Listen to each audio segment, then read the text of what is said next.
It started many years ago. Macon, Georgia, First Baptist Church, Reverend A.C. Bailey. Wow. Fire and brimstone was his motto. And as my younger brother says, he would go home after service and be just terribly afraid. And I sort of got the impression you either join or else. And fortunately, we had some very fine people, parents of friends of mine, and they were just tip top. So I was baptized primarily because of them, rather than because of the preaching there. And then in the Army, maybe a little bit before Leonard was in 58 to 60, and that was after medical school. Was stationed in the DMZ, demilitarized zone of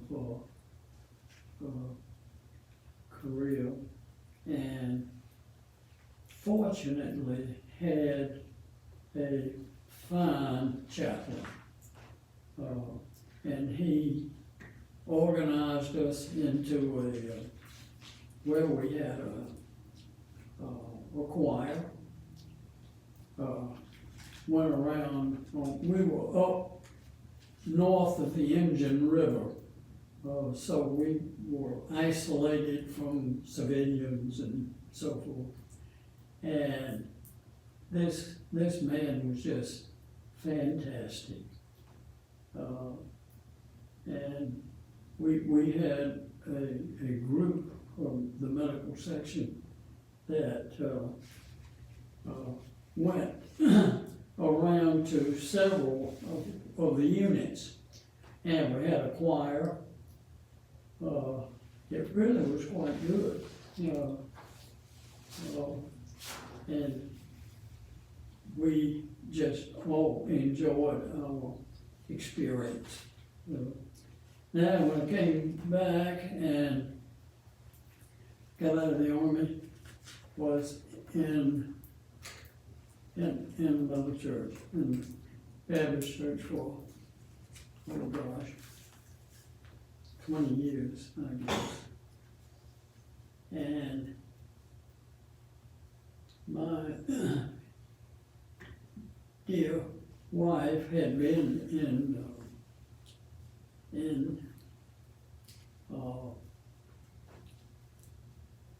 as a student, had gone to the Southern Baptist Convention. She had lifelong friendships with other students that went out into the hitherland, I guess, in the summertime, and she, my wife, had the children's choirs, and her best friend played the piano, and they were really quite good. We came here, and as I said, was in another church, and this starts the sad part, or maybe unforgivable, but because of some terrible conflicts that I won't go into, we became unchurched for, oh gosh, 20 years, I guess. And we both missed it. Now, during that time, we talked about going to the Presbyterian church. As a matter of fact, my wife had a group of children for a Christmas play and a children's choir. That's been many years ago. My fraternity, we had a fraternity brother who was a Presbyterian minister. And so we talked about it so many times to going to the Presbyterian church. But unfortunately, it was just talk, we never did. And when you ask about the journey, and I became good friends with Tom White. In fact, he and I were co-chairman of the Heart Association, Heart Sunday. And of course, Tom was just fantastic. But anyway, as I say, the sad part was we stayed disassociated for a long time.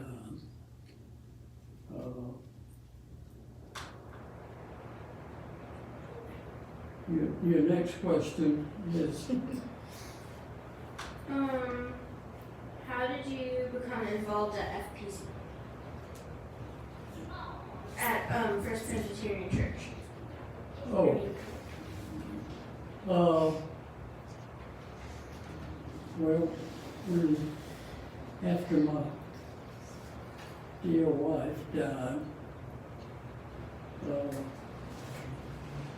I had a good friend, Ed Poodle. Some of you know. Ed and I had been friends for 60 years, I guess. So, and Mary had died, so I started coming with Ed. Now that's when Stephen Barnes was here. And after a few Sundays, I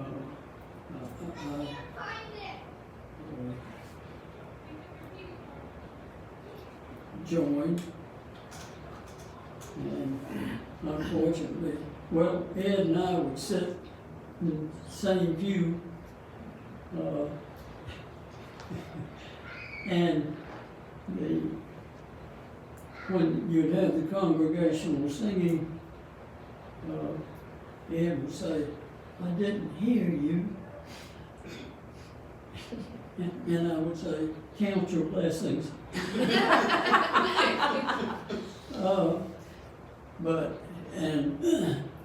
I joined while Stephen was here. And then Neely came, and I was probably one of her first visitors, because my family and I had been in England for a year and had some American neighbors that were named Rents. So I thought, what a coincidence it would be if this was one. And they had a daughter, had two daughters actually. That this may be one of the daughters, but it wasn't. But it was a good story. And,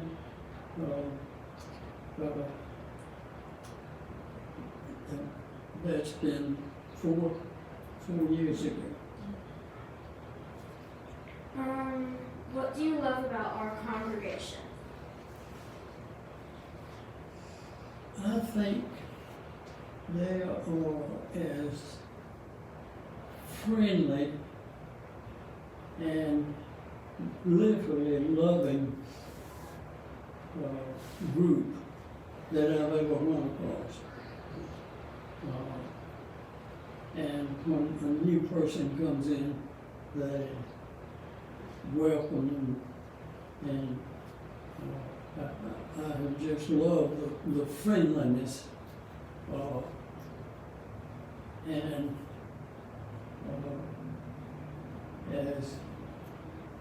and the other thing is, as Neil says every Sunday, come as you are. Mm-hmm. Makes me think that, and I don't think that she is limiting that, come as you are, how you look. I think come as you are as a whole person, emotionally, whatever. And really thought that was why the church is growing. How have you served in the church over the years? Well, as I said, it's only been 4 years.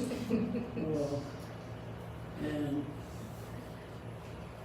I guess, let's see, I've been on 2 or 3 committees. And tried to fulfill the duties there. And to my great surprise, was elected a deacon. And I found out right off that a deacon in Presbyterian church is different from a deacon in the Baptist church. No authority.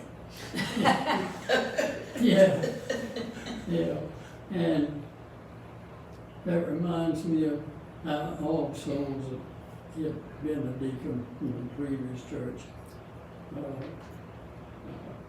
It's kind of funny that a person was elected a deacon in the Baptist church and was being introduced to the board of deacons and asked, did he have anything to say? And he just had one thing to say. He said, "You've had your last unanimous decision." Oh. But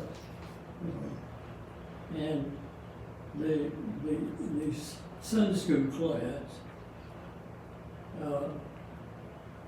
I have been labeled a teacher, but I think Theodosia and Larry would agree that it's not so much teaching as it is starting the conversation. Yeah. The leader, but it takes a good deal of research. Yeah.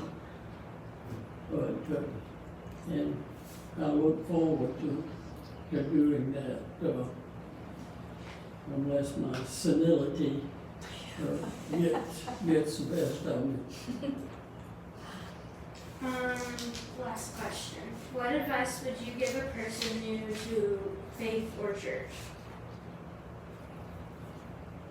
Advice, I would say that don't be bashful, because the congregation will not be bashful with you. They will be putting out their hand to welcome you and jump right in, and you'll never regret it.